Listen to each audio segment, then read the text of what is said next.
이진관 판사 홀로 내란 청산을 하고 있다 해도 과언이 아니죠? 한덕수가 재판장에 출석했는데 이진관 판사가 역대급 돌직구를 날렸습니다. 누구의 판단인지 명확하게 물어보며 퍼즐을 맞춰가는데 우리나라 모든 판사가 이랬다면 어땠을지 궁금합니다. 영상으로 함께 재판 현장 살펴보겠습니다. 피고인은 윤석열에 대한 탄핵 심판의 결과에 영향을 미치기 위해서 마은혁을 임명하지 아니한 것이지요. 아닙니다. 피고인이 마은혁 직무대행으로 복귀한 권한대행으로 복귀한 이후에 마은혁을 계속 임명하지 아니하는 의사 결정을 함에 있어 누구와 언제 어떤 내용으로 상의하셨습니까? 임명하지 않은 것은 제 결정입니다.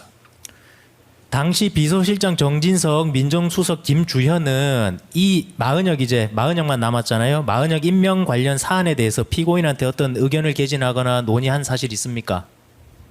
기억이 나지 않고 없는 것 같습니다. 이후 피고인은 2025년 4월 8일 대법관 마용주, 헌법재판관 마은혁 임명하시면서 대통령 몫의 헌법재판관으로 이완규, 함상훈 지명하셨지요. 네. 피고인과 최상목은 여야의 합의를 이유로 마은혁을 임명하지 않다가 그 무렵 마은혁을 임명하게 된 경위는 무엇입니까? 4월 8일쯤 됐을 때 전체적인 우리의 경제 상황이나 재난 상황도 좀 개선이 되기 시작했고요. 그리고 결국 헌법재판소의 완전한 그런 체제를 갖추기 위해서 임명을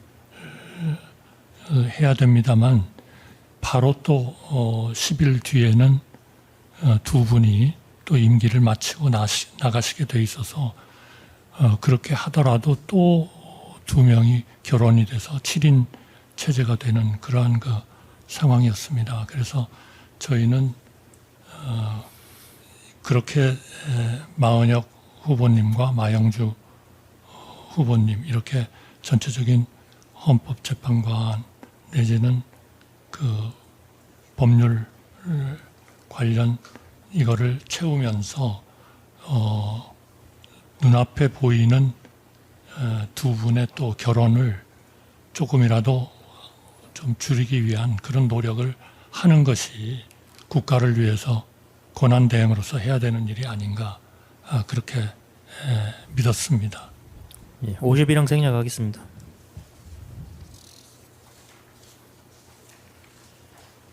예, 52형 생략하겠습니다.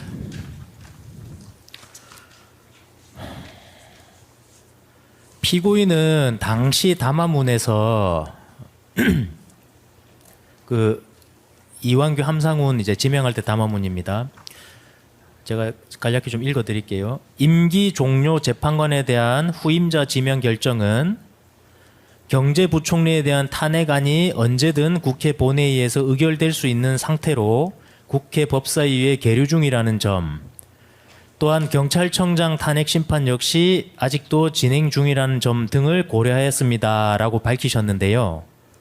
이 자체로 피고인은 이완규, 함상훈을 임명해서 향후 있을 탄핵 심판 등 비상계엄 관련 헌법재판 절차에 영향을 미치겠다는 의미 아닙니까? 아닙니다.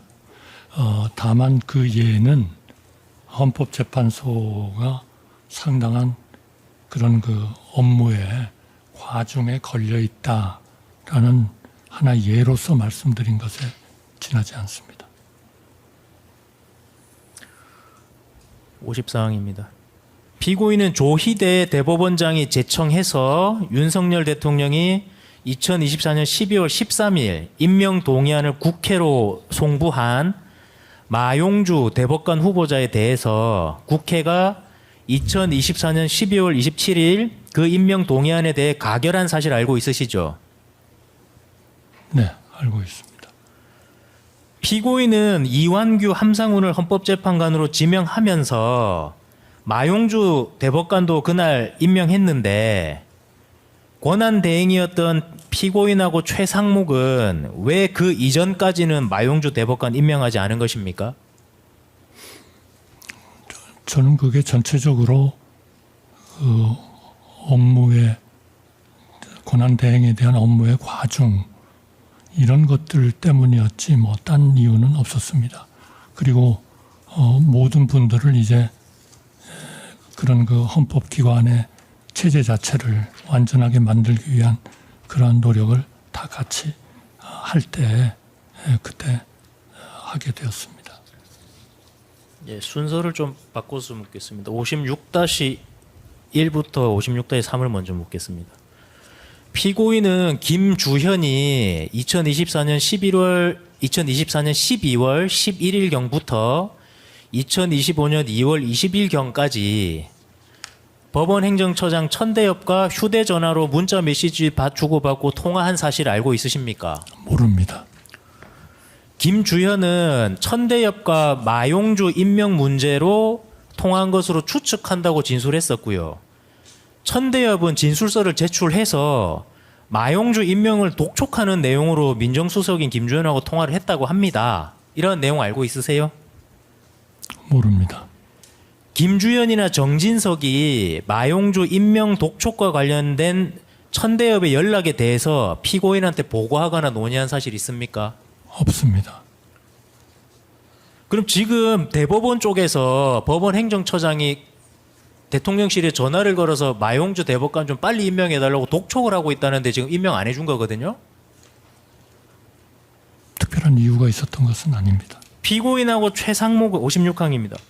피고인하고 최상목은 마은혁을 헌법재판관으로 임명하지 않는 행위를 권한자재 명목으로 정당화시키거나 그에 대한 비판을 희석할 목적으로 윤석열이 임명 동의안 제출했던 마용주도 대법관으로 임명하지 않은 것이죠. 전혀 그런 생각 없었습니다. 추가 질문 좀 하겠습니다.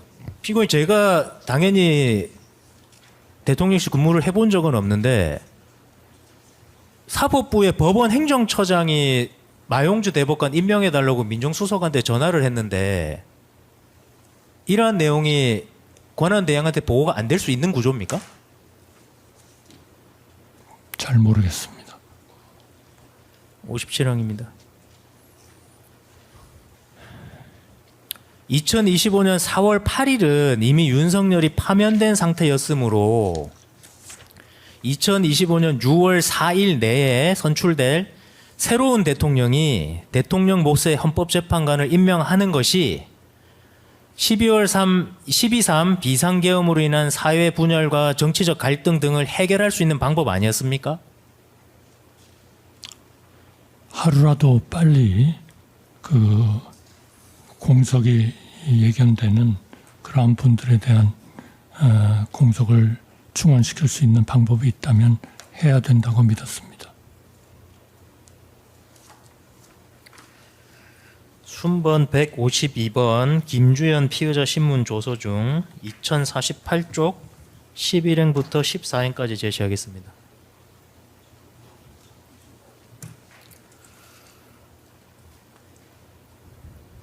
이제 김주현 피의자 신문 조서입니다. 여기 보면 일요일에 현안이 있으니 월요일 날 나에게 오라는 취지의 연락을 받았고 저는 민정수석이다 보니 당시 헌법재판관 임명 등 현안이 떠올랐습니다.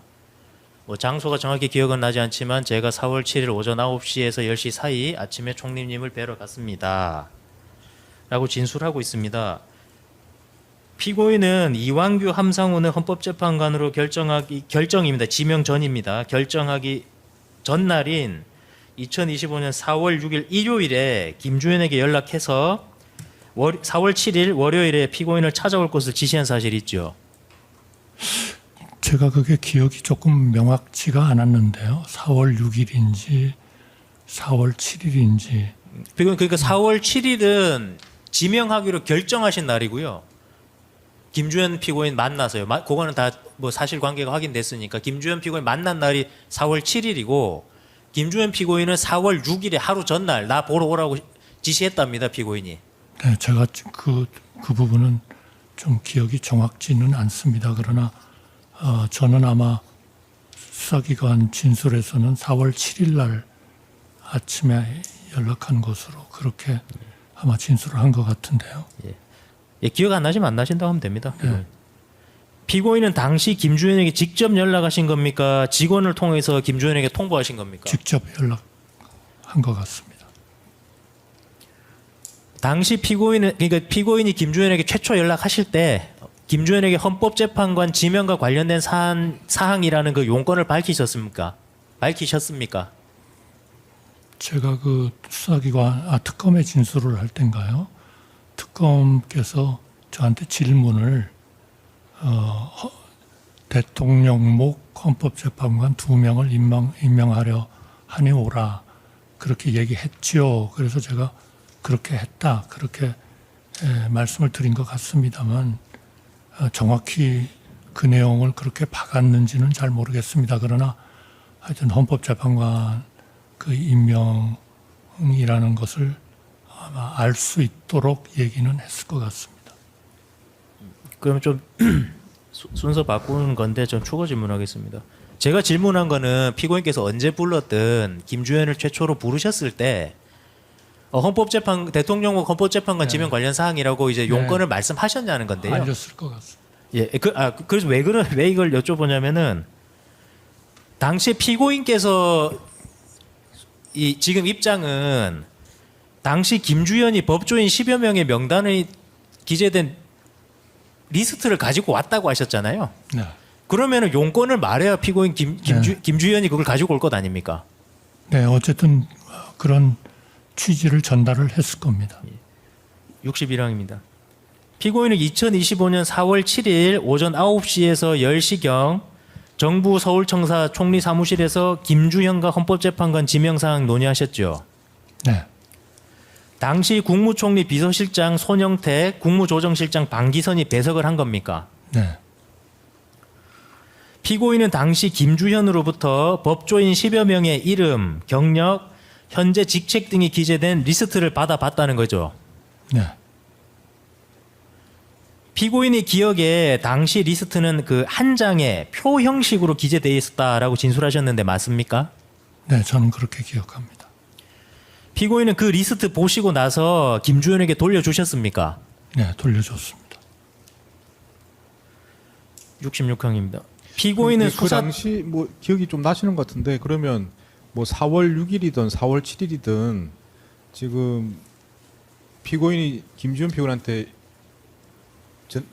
전화를 했다는 말씀하시는데 그러면 전화 과정에서 헌법재판관 그 임명과 관련해서 이야기가 오갔다 이건 말씀하시는 거죠? 맞습니까? 네, 그러나 이름을 얘기하지는 않았습니다. 그 헌법재판관 임명과 관련해서는 피고인이 먼저 말을 꺼낸 겁니까? 아니면 김주현 피고인이 먼저 이야기를 하던가요? 헌법재판관 임명에 대해서요. 네.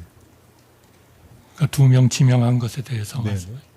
제가 얘기를 한 것 같습니다. 자 그러면 헌법재판관 지명은 어떻게 되느냐? 김주현이 먼저 이야기했습니까? 아니면 피고인이 먼저 말했습니까? 제가 아마 김주현 수석을 불러서 만났을 때 물어본 것 같습니다. 자 그럼 다시 전체적으로 보면은 지금 헌법재판관 2명 지명과 관련해서는 이런 이야기를 누가 먼저 꺼냈습니까? 뭐 전화를 하든 뭐 딴 사람 통해서 이야기를 하든 피고인이 스스로 판단해서 뭐 지명해야겠다고 한 겁니까? 아니면 누군가가 이 점에 대해서는 지금 뭐 어떻게 판단을 하셔야 되는 거 아니냐 먼저 언급을 한 겁니까? 좀 언론 같은 데도 좀 나왔던 거는 같습니다만 기본적으로 제가 결정을 한 겁니다.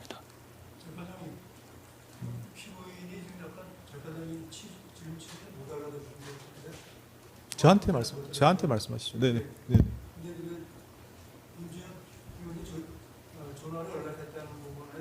이제 어떤 말을 헌법재판관 지명과 관련해서 얘기가 있었는지 그 부분하고 그 다음에 김주현 피고인이 권한대행 집무실로 왔을 적에 어떤 논의를 했는지 그거 약간 구별해서 말씀을 하신 것 같은데 지금 피고인이 약간 혼동을 해서 한꺼번에 얘기한 것 같습니다. 그래서 그거를 전화할 때 어떤 내용의 전화가 있었는지 하고 그 다음에 그 김주현 피고인이 총리 집무실로 와서 어떤 논의를 했는지를 구별해서 질문해 주시는 게 좋을 것 같습니다. 답변은 구별해서 답변하신 것 같은데요. 지금 말씀하신 취지는 헌법재판관 임명과 관련해서 누가 이제 임명을 해야 되는 거 아니 이렇게 누굴 말해서 판단한 게 아니고 언론 등에서 언급이 되는 거는 본 적이 있다. 그렇지만 본인이 결정했다. 그 말씀하시는 거 아닙니까? 네. 그래서 김주현한테 연락을 해서 그 이야기를 했다는 취지로 말씀하시는 것 같은데요. 네. 맞습니까? 네. 네, 다음 질문하시죠.